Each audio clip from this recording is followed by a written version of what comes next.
secara agama. Hikmatnya, prosesi pernikahan akan menjadi bertambah bila di dalamnya disertakan juga khutbah nikah.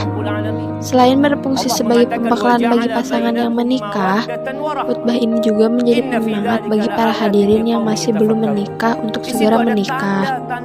Selain itu, khutbah nikah juga menjadi pengingat bagi semua yang hadir tentang pentingnya menjaga keutuhan dalam pernikahan. Mendengarkan tausiah, mendengarkan nasihat. Pertanyaannya, apakah nasihat yang disampaikan membuat kita jadi lebih baik kepada keluarga kita?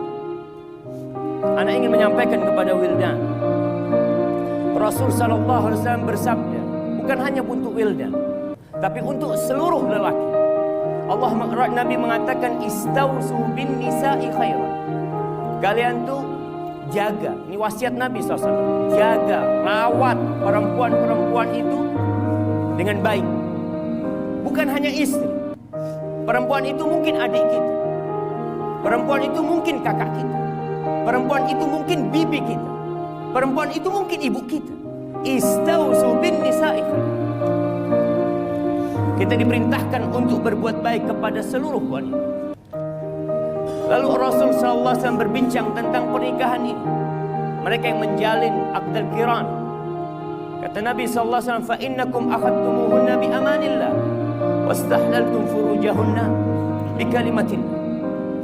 Tadi ketika Wildan mengatakan qabiltu nikaha wa tazwijaha bil mahri marku, itu berpindah semua tanggung jawab orang tua Fatma, dan memang orang tuanya sudah meninggal, abahnya sudah meninggal. Di mana diharapkan Wildan bisa menjaga itu perempuan dengan cara yang baik. Dan tugas terbesar seorang lelaki, tugas terbesar seorang lelaki, apa kata Allah? Ya ayyuhalladzina amanu qu anfusakum wa ahlikum nar wa quduhan nas wal hijarah.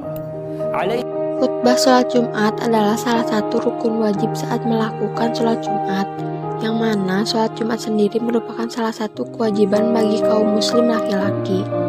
Mengingat sholat Jumat ini hukumnya wajib atau fardu ain, maka pelaksanaan ibadah sholat Jumat dilakukan pada hari Jumat memasuki waktu zuhur. Ketika seorang laki-laki sudah melaksanakan sholat Jumat, maka kewajiban sholat zuhurnya pun digugurkan.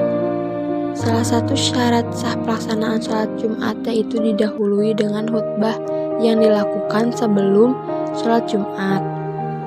Khutbah Jumat ini diadakan sebanyak 2 kali, yaitu khutbah pertama dan khutbah kedua yang dipisahkan dengan duduk oleh khatib. Khutbah Jumat sendiri memiliki rukun yang wajib dipenuhi.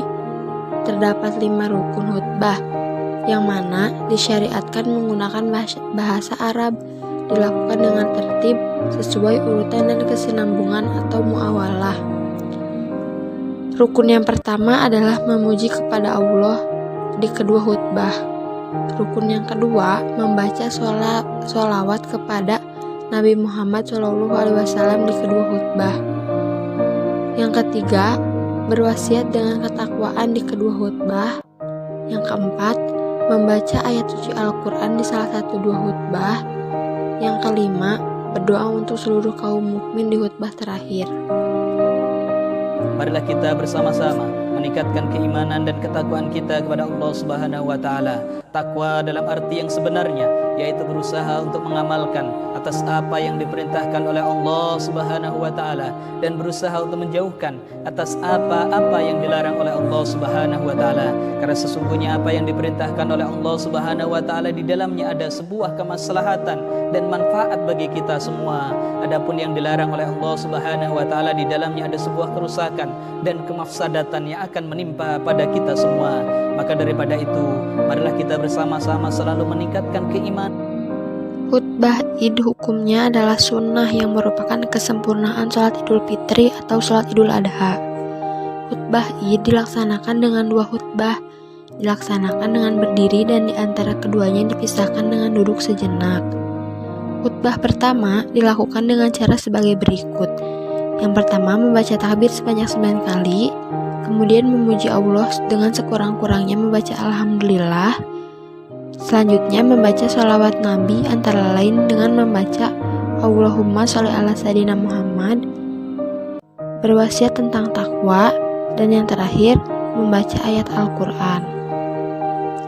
Khutbah kedua dilakukan dengan cara sebagai berikut. Yang pertama, membaca takbir sebanyak 7 kali. Yang kedua, memuji Allah dengan sekurang-kurangnya membaca Alhamdulillah. Selanjutnya, membaca sholawat Nabi antara lain membaca Allahumma sholli ala sayyidina Muhammad dan berwasiat tentang takwa dan juga mendoakan kaum muslimin. Diriwayatkan oleh Aisyah radhiyallahu anhu dalam hadis Al-Bukhari, saat terjadi gerhana, Rasulullah Shallallahu alaihi wasallam mengerjakan sholat sunnah gerhana bersama para sahabatnya. Selesai sholat gerhana, Rasulullah menyampaikan khutbah. Saat berkhutbah, Rasulullah mengawalinya dengan memuji dan menyanjung kebesaran Allah Subhanahu wa Ta'ala. Sesungguhnya matahari dan bulan adalah bukti kebesaran Allah. Keduanya tidak akan gerhana dikarenakan mati atau hidupnya seseorang. Karena itu, jika kalian melihat gerhana, maka segeralah berdoa kepada Allah, bertakbir, sholat, dan bersedekah.